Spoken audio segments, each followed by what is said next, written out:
Même si la Loire nous semble aujourd'hui peu navigable, au XVIIIe siècle, elle connaît ses heures de gloire.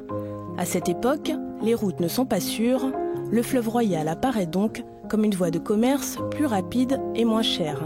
La Loire est un fleuve utile pour le négoce, pour la batellerie.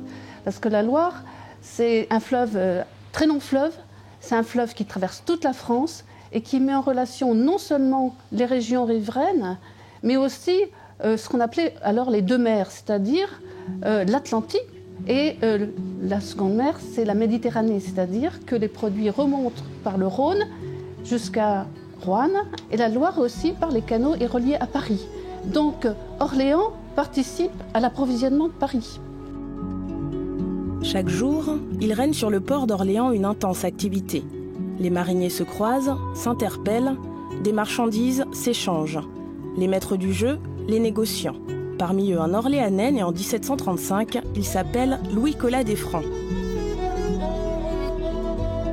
C'est un négoce très important, puisque les Colas des Francs font venir des produits d'un petit peu partout de toute la France, et ils commercialisent des produits comme l'eau de vie, les huiles de toutes sortes, des huiles d'olive, de l'huile de chènevis, de l'huile de noix.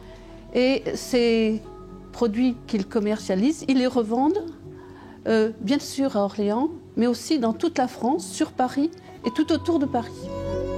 Sauvage, capricieuse, la Loire ne peut être naviguée que 8 à 9 mois sur 12, une donnée à laquelle Louis Colas des Francs doit être attentif. Pour que la Loire soit marchande, il faut qu'il y ait de l'eau, parce que ça permet d'éviter les...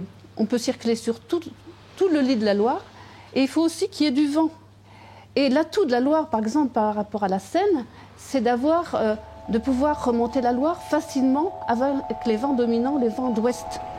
Alors Louis Colas des Francs, il n'a pas une vision très poétique du fleuve, mais il va voir son profit.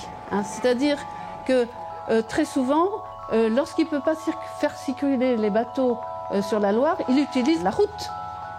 Et donc il fait débarquer par exemple l'embâcle, qui est un obstacle majeur pour la circulation des marchandises, et les embâcles sont très fréquentes au XVIIIe siècle. Eh bien, dans ces cas-là, il demande au batelier de décharger la marchandise et il fait embarquer les fûts ou les ballots par voie de terre. Au milieu du XIXe siècle, la construction de chemins de fer et l'amélioration des réseaux routiers va signer la fin d'une belle époque pour la marine de Loire. La Loire orléanaise est désertée. Louis Colas des Francs ne sera pas témoin de ce déclin.